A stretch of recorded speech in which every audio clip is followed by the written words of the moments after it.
আসসালামু আলাইকুম। আজকে আমরা নবম দশম শ্রেণীর অর্থাৎ দশম শ্রেণীর সম্পাদ্য নম্বর 3 কোনো ত্রিভুজের ভূমি সংলগ্ন দুটি কোণ এবং পরিসীমা দেওয়া আছে ত্রিভুজটি আঁকতে হবে। জ্যামিতির একটি সম্পাদ্য অঙ্কন করব, যেটা আছে সম্পাদ্য নম্বর 3, যে দেওয়া আছে কোনো ত্রিভুজের ভূমি সংলগ্ন দুটি কোণ এবং পরিসীমা দেওয়া আছে ত্রিভুজটি আঁকতে হবে। অর্থাৎ আমার যে জিনিসগুলো দেওয়া আছে, অর্থাৎ যে মানগুলো দেওয়া আছে সেগুলো ব্যবহার করে আমাকে এই ত্রিভুজটি আঁকতে হবে। দেওয়া আছে ত্রিভুজের ভূমি সংলগ্ন দুইটা কোণ আছে এবং পরিসীমা দেওয়া আছে, এগুলো দিয়ে আমাকে এই ত্রিভুজটি আঁকতে হবে। যে অঙ্কনের সুবিধার জন্য, অর্থাৎ ভিডিওতে যাতে স্পষ্টভাবে দেখা যায়, স্পষ্ট যাতে চিত্রটা ফুটে ওঠে, এই জন্য আমি পেন্সিলের পরিবর্তে কলম দিয়ে চিত্রটি অঙ্কন করব। তো প্রথমে দেওয়া আছে যে ত্রিভুজের ভূমি সংলগ্ন দুটি কোণ। তো আমি দুটো কোণ নেই, ইচ্ছা মতন, তারা কোনো মাপ নির্দিষ্ট করে না।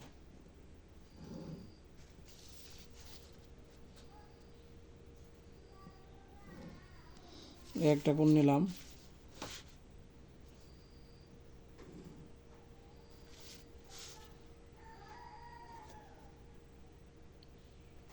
আর একটা কোণ নিলাম, দুটা কোণ নিলাম, নির্দিষ্ট কোনো মাপ নাই কোনটা কত ডিগ্রি হবে। আরেকটা দেওয়া আছে যে পরিসীমা দেওয়া আছে, অর্থাৎ ত্রিভুজটি যে অঙ্কন করবো সেই ত্রিভুজের পরিসীমা দেওয়া আছে। তো আমরা একটা পরিসীমা পি নিলাম, যদি এটা এক্স, এটা ওয়াই, আর এটা পরিসীমা পি। তো আমার এই মানগুলো ব্যবহার করে ত্রিভুজটি আঁকতে হবে। তো প্রথমে আমি ত্রিভুজটি অঙ্কনের জন্য যে কোনো একটি রশ্মি ডিই নেই, ডিএফ নেই, যে কোনো একটি রশ্মি ডিএফ নেই। এখন ডিএফ থেকে যে আমার যে পরিসীমা দেওয়া আছে সেই পরিসীমা অংশটুকু কাটি। পরিসীমা পি দেওয়া আছে, পরিসীমা পি দেওয়া আছে, অর্থাৎ আমি এখান থেকে পরিসীমা পি অংশটা কাটবো। পরিসীমা পি কাটলাম, ধরি এটা হলো ই বিন্দু, এটা হলো আমার এই বিন্দু। এখন এই পরিসীমার যে দুইটা প্রান্ত আছে, একটা ডি এবং ই, এই বিন্দু দুটিতে আমরা কোণ যে এক্স আর ওয়াই আছে সেই কোণ দুটি স্থাপন করব। তো আমার ইচ্ছে মতো মান নিয়ে আমি একটা এখানে কোণ অঙ্কন করি, কোণ আঁকি আর কি, কোণ যেখানে যে মানটা ছিল ঠিক সেই একই মান নিয়ে আমি এখানে একটা কোণ আঁকি, কোণ আঁকলাম। এখন দেখবো এই কোণের পাশটা কতটুকু ছিল, কোণের পাশটা কত ছিল, যেটুকু আমার কোণের পাশ, এই যে কোণের পাশ, এই পাশটা আমি এখানে নেব। তো আবার কী করলো, এক্স কোণটা এখানে স্থানান্তরিত হয়ে গেল, তখন আমি এই বরাবর দাগ টানবো।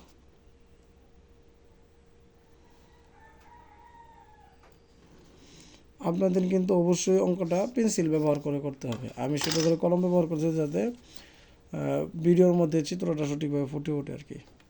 তারপর আমি কী করবো, এই বিন্দুতে ওয়াই যে কোণটা আছে এই কোণটা অঙ্কন করব। তখন আমি ইচ্ছা মতো মাপ নিয়ে ওয়াই একটা কোণ অঙ্কন করি আগে। এটা আমার ওয়াইয়ের মান। তো আমি এখানে ওয়াইয়ের মান, ওয়াইয়ের যে কোণটা আছে এই কোণটা অঙ্কন করি, এখানে বসে এই যে ওয়াইয়ের কোণটা অঙ্কন করলাম। তারপর দেখবো ওয়াইয়ের যে পাশ কতটুকু পাশ আছে, এই যে এটুকু ওয়াইয়ের পাশ, এখানে আমরা পাশ কাটবো। এখন পাশ কাটলো, এখন এবার আবার একটা রেখা অঙ্কন করি,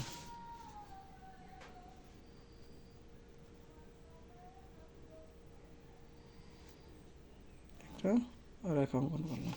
তো আমরা দুইটা কোণ পাই গেলাম, একটা এক্স একটা ওয়াই। তখন আমাদের পরবর্তী কাজটা হলো যে ডি বিন্দুতে যে কোণ এবং এই বিন্দুতে যে কোণটা আছে এই কোণ দুইটা সমদ্বিখণ্ডক নির্ণয় করতে হবে। কী করতে হবে, সমদ্বিখণ্ডক। তো আমরা কী করবো, অর্ধেকের চেয়ে বেশি ব্যাসার্ধ এখানে বসে, অর্ধেকের চেয়ে বেশি ব্যাসার্ধ নিয়ে এখানে একটা বৃত্তচাপ আঁকবো। ঠিক এইভাবে এইখানে একটা বসে, এখানে বসে এই বৃত্তচাপটা কাটবো। তো এই বরাবর যদি আমি একটা রেখাটা নিই তাহলে এটা হয়ে যাবে কোণ সমদ্বিখণ্ডক আর কি। ডি কোণ যে অঙ্কন করলাম এই কোণের সমদ্বিখণ্ডক হয়ে যাবে, এই যে কোণের সমদ্বিখণ্ডক হয়ে গেল। এখন আমার সেম কাজটা হবে ই বিন্দুতেও। আমি এখানে বসে অর্ধেক ইঞ্চি ব্যাসার্ধ নিয়ে এইখানে একটা কোণ আঁকবো এবং এইখানে বসে এই বরাবর একটা বৃত্তচাপ আঁকবো। বৃত্তচাপ পরস্পরকে একটা বিন্দুতে ছেদ করছে, সেই ছেদবিন্দু বরাবর যদি আমি রেখাটা নিই, ছেদবিন্দু বরাবর যদি রেখাটা নিই তাহলে আমার কোণ সমদ্বিখণ্ডক হয়ে যাবে।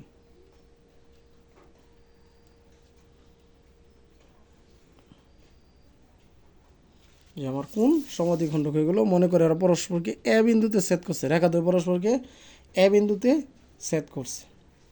এখন আমার কাজ হলো যে ডি বিন্দুতে আমি কোণটা অঙ্কন করলাম, যে সমদ্বিখণ্ডক নির্ণয় করলাম, সেই সমদ্বিখণ্ডকের মাপ নিয়ে আমি এ বিন্দুতে স্থানান্তর করব। অর্থাৎ এখানে বসে আমি আগে দেখবো যে আমার ডিতে যে কোণটা ছিল এটার কতটুকু কোণটা নিয়েছিলাম, এই কোণটা আগে নেব। যে কোণের মাপটা নিলাম, এটুক কোণের মাপটা নিয়ে আমি এ বিন্দুতে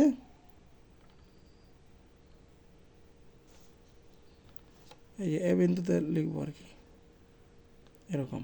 এখন দেখবো যে এই সমদ্বিখণ্ডিত কোণের পাশটা কত ছিল, সমদ্বিখণ্ডকের পাশ,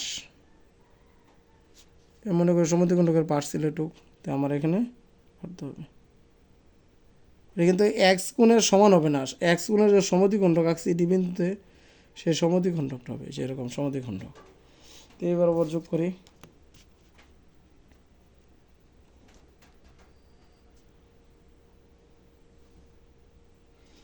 একটা হয়ে গেল। এখন কাজ হলো যে ই বিন্দুতে যে কোণটা আঁকছিলাম এটারও সেম কাহিনী, সমদ্বিখণ্ডকের মানটা আমরা ওইখানে স্থাপন করব। প্রথমে আমি দেখবো যে কোণটা কতটুকু ছিল, এই যে কোণ, এটা হলো আমার কোণ। তাহলে এ বিন্দুতে আমি এরকম কোণ আঁকি,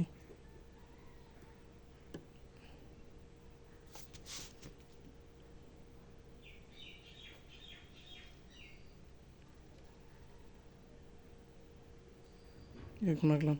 তারপর দেখবো এটা পাশ কতটুকু ছিল, এই যে এটুকু হলো তার পাশটা আর কি, পাশটা এখানে স্থাপন করব। এখন এই বরাবর যোগ করব।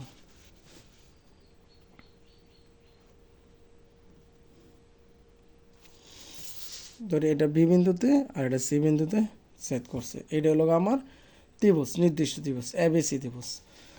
তো আমার প্রথম কাজ ছিল কি, যে কোনো ত্রিভুজের ভূমি সংলগ্ন দুটো কোণ দেওয়া আছে, আমি একটা এক্স একটা ওয়াই কোণ নিলাম এবং ত্রিভুজের পরিসীমা দেওয়া আছে, এখানে একটা পি পরিসীমা নিলাম। তারপর আমার কাজ হলো যে কোনো একটা রশ্মি ডিএফ নিয়েছিলাম, ডিএফ থেকে পরিসীমা পি এর সমান করে ডিই অংশ কাটলাম। ডি বিন্দুতে এক্স কোণ এবং ই বিন্দুতে ওয়াই কোণ স্থাপন করলাম। স্থাপন করার পর কোণ দৈর্ঘ্যে সমদ্বিখণ্ডিত করলাম। কীভাবে করলাম, যে কোণটা আছে এটা অর্ধেকের যে বেশি ব্যাসার্ধ নিয়ে আমি এই সাইডে একটা বৃত্তচাপ এবং এই বিন্দুতে বসে এই সাইডে একটা বৃত্তচাপ, দুইটা বৃত্তচাপ পরস্পরকে এই বিন্দুতে ছেদ করছে, তখন ডি থেকে এই বিন্দু বরাবর যদি আমি একটা রেখাটা নিই তাহলে আমার এটা কী হয়ে যাবে, কোণ সমদ্বিখণ্ডক। সেম কাজটা হবে আমার ই বিন্দুতেও। কী করলাম, যে এখানে বসে অর্ধেকের চেয়ে বেশি ব্যাসার্ধ নিয়ে আমি এনে একটা বৃত্তচাপ আঁকলাম, এখানে বসে অর্ধেকের চেয়ে বেশি বৃত্তচাপ আঁকলাম, তারা পরস্পরকে এই বিন্দুতে ছেদ করছে, তখন এই থেকে এই বিন্দু বরাবর যদি রেখাটা নিই তাহলে এ বিন্দুতে ছেদ করে, পরস্পর কি এ বিন্দুতে ছেদ করে। তখন আমার পরবর্তী যে কাজটা এটা হলো যে ডি বিন্দুতে যে কোণটা আঁকলাম, যে কোণটা ছিল আমার পুরো এক্স কোণ, এই এক্স কোণের যে অর্ধেক অঙ্কন করলাম, এই যে এইটুক, এই অর্ধেক মানটা আমার এই এ বিন্দুতে স্থানান্তর করতে হবে। এই ই বিন্দুতে যে অর্ধেক কোণ, এই যে এই পর্যন্ত সমদ্বিখণ্ডক যে কোণটা, এই সমদ্বিখণ্ডিত কোণটা এই বিন্দুতে স্থানান্তর করতে হবে। তখন এই পরস্পরকে এই সময় বৃত্তচাপ যেখানে ছেদ করবে ছেদ বিন্দু বরাবর রেখা টানলে এ বি বিন্দুতে আসে এবং এইখানে বৃত্তচাপ দ্বয় যে বিন্দুতে ছেদ করছে ছেদবিন্দু বরাবর রেখা টানলে এরা সি বিন্দুতে ছেদ করে। তাহলে এই যে এটা হলো আমার এবিসি ত্রিভুজ। অর্থাৎ যদি কোনো ত্রিভুজের ভূমি সংলগ্ন দুইটা কোণ এবং পরিসীমা থাকে তাহলে আমাকে এইভাবে ত্রিভুজটি আঁকতে হবে। এছাড়াও অনেক সময় দেখা যায় কি বোর্ড প্রশ্নের মধ্যে বলে দেয় যে দুইটা কোণের মধ্যে একটা হবে 60°, অর্থাৎ কি এটা যদি 60° বলতো আর এটা যদি 45° বলতো তাহলে আমাদের চাঁদার সাথে মেপে তারপর আমাকে চাঁদা অথবা পেন্সিল কম্পাসের সাহায্যে কোণ অঙ্কন করে তারপর এইভাবে ত্রিভুজটি আঁকতে হতো। তো এটা হলো আজকে আমাদের এবিসি ত্রিভুজ।